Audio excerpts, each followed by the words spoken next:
பொதுக்காலம்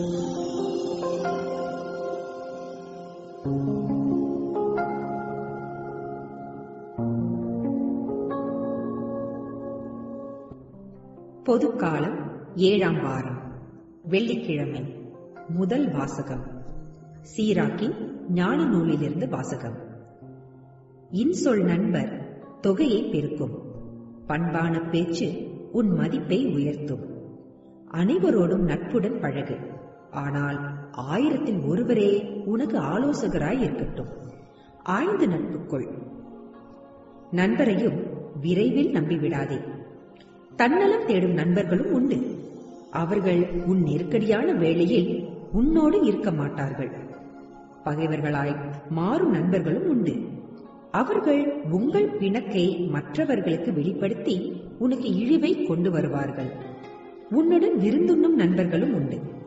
அவர்கள் உன் நெருக்கடியான வேளையில் உன்னோடு இருக்க மாட்டார்கள்.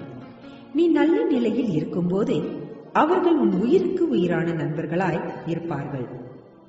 உன் பணியாளர்களை ஆட்டி படைப்பார்கள். நீ தாழ்ந்து விட்டால் உனக்கு எதிராய் அவர்கள் மாறுவார்கள்.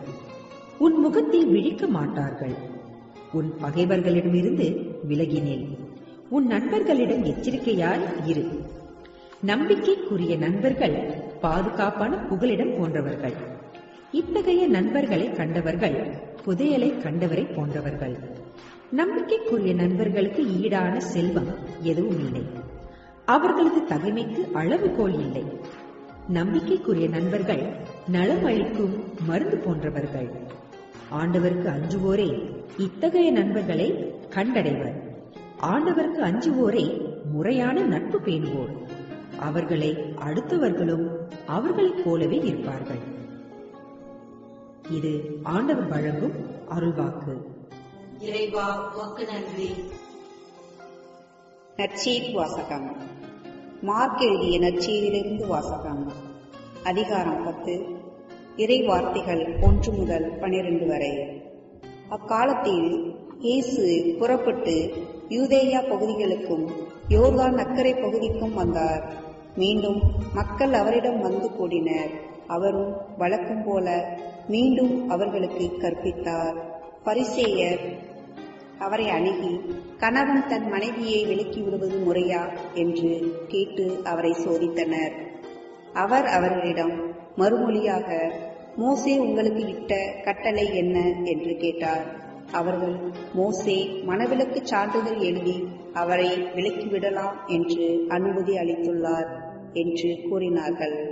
அதற்கு இயேசு அவர்களிடம், உங்கள் கடின உள்ளத்தின் பொருட்டே அவர் இக்கட்டளையை எழுதி வைத்தார். படைப்பின் தொடக்கத்திலேயே கடவுள் ஆணும் பெண்ணுமாக அவர்களை படைத்தார். இதனால் கணவன் தன் தாய் தந்தையை விட்டுவிட்டு தன் மனைவியுடன் ஒன்றித்திருப்பான். இருவரும் ஒரே உடலாய் இருப்பர். இனி அவர்கள் இருவர் அல்ல, ஒரே உடல். எனவே கடவுள் இணைத்ததை மனிதர் பிரிக்காதிருக்கட்டும் என்றார். பின்னர் வீட்டில் இதை பற்றி மீண்டும் சீடர் அவரை கேட்டனர். இயேசு அவர்களை நோக்கி, தன் மனைவியை விலக்கிவிட்டு வேறொரு பெண்ணை மணப்பவன் எவனும் அவருக்கு எதிராக விபச்சாரம் செய்கிறான். தன் கணவரை விலக்கிவிட்டு வேறொருவரை மணக்கும் எவளும் விபச்சாரம் செய்கிறாள் என்றார். இது கிறிஸ்து வழங்கும் நற்செய்தி. பிரியமானவர்களே, இன்றைய முதல் வாசகத்தில் சீராக்கின் ஞான நூலாசிரியர் நண்பர்களை 3 வகைகளாக பிரிக்கின்றார். தன்னலம் தேடும் நண்பர்கள், விருந்துண்ணும் நண்பர்கள் மற்றும் நம்பிக்கைக்குரிய நண்பர்கள். தன்னலம் தேடும் நண்பர்கள் தங்களது சுயநலத்தை மட்டும் நாடுபவர்கள். நெருக்கடியான வேளையில் நம்மோடு உடன் இருக்காதவர்கள். சில வேளைகளில் நமது பகைவர்களாக கூட மாறிவிடுவார்கள். விருந்துண்ணும் நண்பர்கள் பணம் இருக்கின்ற பொழுது உயிரான நண்பர்களைப் போல உறவாடுவார்கள். ஆனால் தாழ்ந்து விட்டால் நம்மை பார்ப்பதை கூட தவிர்த்து விடுவார்கள். அதாவது தன்னலம் தேடும் நண்பர்களது மையம் அவர்களது சுயநலம், விருந்துண்ணும் நண்பர்களது மையம் பணம். இதற்கு மாறாக நம்பிக்கைக்குரிய நண்பர்களோ நம்மை பாதுகாக்கக்கூடிய கோட்டை போன்றவர்கள். துன்ப நேரத்தில் நம்மை விட்டு அகல்வதில்லை, இன்ப நேரத்தில் நம்மை அதிகம் சொந்தம் கொண்டாடுவதில்லை. அவர்களுக்கு நமது வசதிகள் முக்கியம் கிடையாது, மாறாக நமது உறவுதான் அவர்களுக்கு முக்கியமானது. நட்பு நம் வாழ்வில் மிக முக்கியமான ஒரு அங்கமாக இருப்பதன் காரணமாகவே அதை தேர்ந்து தெளிந்து மேற்கொள்ள வேண்டும் என்கின்றார் சீராக்கின் ஞான நூலாசிரியர். 5 நட்புக்கள். நண்பரை விரைவில் நம்பிவிடாதே. பகைவர்களாய் மாறும் நண்பர்களும் உண்டு. அவர்கள் உங்கள் பிணக்கை மற்றவர்களுக்கு வெளிப்படுத்தி உங்களுக்கு இழிவை கொண்டு வருவார்கள் என்ற இன்றைய முதல் வாசகத்தின் செய்தி நம் செவிகளில் ஒலிப்பது அவசியமானது. ஒரு தெருவில் இருந்த அடுத்தடுத்த 2 வீடுகளில் புதிதாக 2 குடும்பங்கள் வாடகைக்கு குடியேறின. 2 குடும்பங்களை சார்ந்த பெண்களும் மிக விரைவிலேயே நெருங்கி பழக ஆரம்பித்தனர். தங்களது தனிப்பட்ட அந்தரங்க செய்திகளை தங்குதடையின்றி பகிர்ந்து கொண்டனர். நாள்கள் ஆக ஆக ஏதோ ஒரு காரணத்தினால் அவர்களது நட்புறவில் விரிசல் ஏற்பட்டது. அது எந்த அளவிற்கு சென்றது என்றால் அவர்கள் வெளிப்படையாகவே சண்டையிட ஆரம்பித்தனர். ஒரு முறை அவ்வாறு சண்டையிட்ட போது ஒரு பெண் அடுத்தவரை பார்த்து, உன்னை பற்றி எனக்கு தெரியாதா? உன் மாமியாரை சதி செய்து வீட்டை விட்டு வெளியேற்றியவள் தானே நீ என்றாராம்.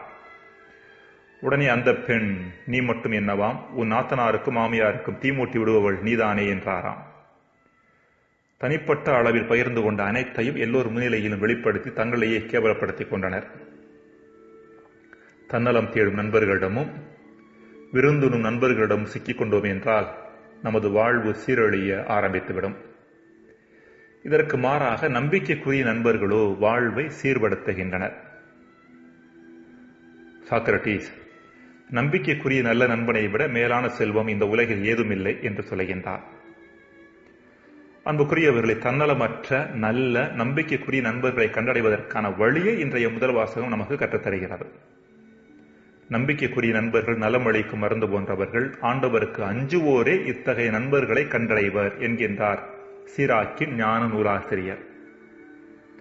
அதாவது இறைவனை மையமாக கொண்டு தன் வாழ்வை அமைத்துக் கொள்ளும் நபர்களுக்கு நம்பிக்கைக்குரிய நண்பர்கள் கிடைப்பார்கள் என்பதுதான் இங்கு சுட்டிக்காட்டப்படுகின்ற செய்தி. இதற்கு மாறாக மனித அறிவை மையமாக கொண்டு சிந்தித்து வெளிப்படையாக தெரியும் அழகு, பணம், பதவி, அறிவு ஆகியவற்றின் அடிப்படையில் நட்புகளை ஏற்படுத்தினோம் என்றால் அவை ஆபத்தானவையாக மாறுவதற்கான வாய்ப்பு உண்டு. நட்புறவில் மட்டுமல்ல, திருமண உறவிலும் ஒரு மனிதர் நல்லவராக ஆண்டவரை தேடக்கூடியவராக இருக்கின்ற பொழுது அவரது திருமண வாழ்வு செழித்தோங்கும் என்பது இன்றைய நற்செய்தியின் மைய செய்தியாக இருக்கின்றது. ஜெபம். இறைவா, உம்மோடு உள்ள எம் உறவு சரியான ஒன்றாக இருக்கின்ற பொழுது சரியான மனித உறவுகளை கண்டுகொள்ளும் வாழ்வாக எம் வாழ்வு இருக்கும் என்பதை நாங்கள் உணர வரந்தாரும். ஆமேன்.